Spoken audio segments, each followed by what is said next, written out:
ayolini kir yuvishdan qiynalganidan xijolat bo'lib kir mashina olib kelib beribdi. Ayoliga mana shu kir mashinada kirni yuvgin desa, onasi o'g'lini chaqirib koyibdi. O'g'lim, pulni isrof qilib nima qilasan? Biz ham shu paytgacha tog'orada yuvib kelganmiz. Hech narsa bo'lganimiz yo'q. Nima keragi bor edi? Shunchalik ham bo'lasanmi?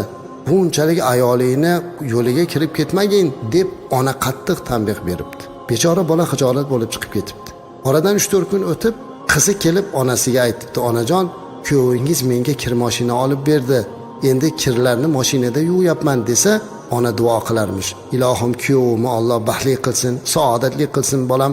Qara senga shuncha mehr ko'rsatibdi, puliga Alloh baraka bersin. Bu pul eng joyiga sarflanibdi.